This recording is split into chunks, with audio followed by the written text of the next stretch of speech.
डेजा वू। कभी ना कभी तो ऐसा जरूर लगा होगा किसी नई जगह पर किसी नए इंसान से मिलकर कि अरे ये तो पहले हो चुका है। ये एक ऐसा अजीब सा एहसास है जिसने न जाने कब से हम सबको हैरान कर रखा है। ये सिर्फ एक सवाल नहीं है, बल्कि एक ऐसा अनुभव है जो शायद दुनिया में ज्यादातर लोगों ने महसूस किया है। एक बहुत ही रहस्यमयी सी फीलिंग जो हमें सोचने पर मजबूर कर देती है कि भाई हमारी यादों और असलियत में आखिर कनेक्शन क्या है। तो ये जो शब्द है डेजा वू, ये एक फ्रेंच शब्द है। इसका मतलब तो बड़ा सीधा सा है, पहले ही देखा हुआ। पर इसके पीछे जो राज है वो उतने ही गहरे और मजेदार हैं। तो चलिए आज इसी गुत्थी को सुलझाने की कोशिश करते हैं। आज के सफर में हम सबसे पहले इस रहस्यमयी एहसास को समझेंगे, फिर देखेंगे कि साइंस इसके बारे में क्या कहता है, मन के नजरिए से भी इसे जानेंगे, इसके अलग अलग टाइप्स पर नजर डालेंगे और आखिर में ये सवाल करेंगे कि ये हमारे दिमाग की कोई भूल है या कुछ और। तो चलिए सबसे पहले साइंस की मदद लेते हैं। आखिर हमारे दिमाग के अंदर ऐसा क्या चल रहा होता है जो इस अनोखे अनुभव को पैदा करता है। देखिए, साइंटिस्ट का मानना है कि इस पूरे रहस्य की जड़ हमारे दिमाग के एक हिस्से में है जिसे कहते हैं टेम्पोरल लोब। यही वो जगह है जो हमारी सारी यादों को बनाने और संभालने का काम करती है। एक बहुत ही दिलचस्प थ्योरी है डुअल प्रोसेसिंग। सोचिए, हमारा दिमाग एक ही समय में किसी चीज को देखता भी है और उसे याद की तरह स्टोर भी करता है।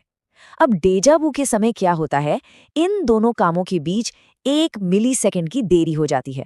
तो दिमाग उसी एक चीज को 2 बार प्रोसेस कर लेता है और उसे लगता है अरे ये तो पुरानी याद है। अच्छा, एक और थ्योरी है होलोग्राफ थ्योरी। ये और भी कमाल की है।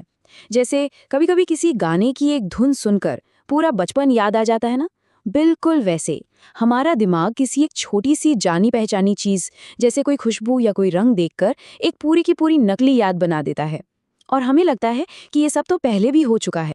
तो साइंस तो हो गया दिमाग का हार्डवेयर, अब बात करते हैं सॉफ्टवेयर की, यानी हमारे मन की। चलिए देखते हैं कि हमारा मन हमारे साथ क्या-क्या खेल खेल सकता है। साइकोलॉजिस्ट्स मानते हैं कि ये हमारे सबकॉन्शियस माइंड यानी अवचेतन मन का खेल है। या तो ये बिखरी हुई यादों की वजह से होता है, मतलब ऐसी चीजें जो हमने देखी तो हैं पर हमें कॉन्शियसली याद नहीं, या फिर ये स्प्लिट अटेंशन का नतीजा हो सकता है। जैसे मान लीजिए कोई फोन पर बात करते हुए कमरे में घुसा, ध्यान तो फोन पर था पर आंखों ने सब देख लिया। अब जैसे ही फोन रखा और कमरे को ध्यान से देखा तो लगा कि ये सब पहले भी देख चुके हैं। अब साइंस और साइकोलॉजी से हटकर भी कुछ बहुत दिलचस्प आइडियाज हैं जिनके बारे में लोग अक्सर बात करते हैं। हाँ, ये समझना जरूरी है कि ये साइंटिफिक फैक्ट्स नहीं हैं। जैसे कुछ लोग मानते हैं कि ये शायद पिछले जन्म की कोई याद है जो अचानक से कौंध जाती है। कुछ का मानना है कि किसी पैरेलल यूनिवर्स में हमारा ही कोई दूसरा रूप ठीक वही काम कर रहा है। या ये भी हो सकता है कि हमने कभी सपने में कुछ देखा हो जिसे हम भूल गए और जब वो असलियत में हुआ तो डेजा वू महसूस हुआ। सोचने को तो कुछ भी सोचा जा सकता है।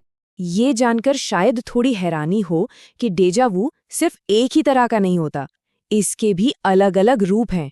जरा देखिए, डेजा वेकू का मतलब है पहले ही जिया हुआ, ये सबसे आम है। फिर है डेजा इंटेंडू, मतलब पहले ही सुना हुआ, जब कोई आवाज या गाना सुना सुना सा लगे। और सबसे अजीब है डेजा विजिटे, जब किसी बिल्कुल नई जगह पर जाकर लगे कि यहाँ के रास्ते तो हम जानते हैं। तो अब सवाल ये उठता है कि आखिर ये अनुभव होता किससे है सबसे ज्यादा, और किन हालात में इसके होने के चांस बढ़ जाते हैं। ये चार्ट एक बहुत इंटरेस्टिंग बात बताता है। डेजा वू सबसे ज्यादा 15 से 25 साल की उम्र में होता है।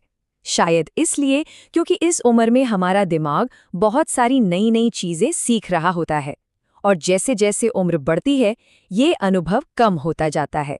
तो अगली बार जब डेजा वू हो तो जरा सोचिएगा, कहीं बहुत ज्यादा थके हुए तो नहीं है या बहुत ज्यादा स्ट्रेस में, क्योंकि हमारा थका हुआ दिमाग अक्सर यादों की लाइब्रेरी में से गलत किताब निकाल लेता है।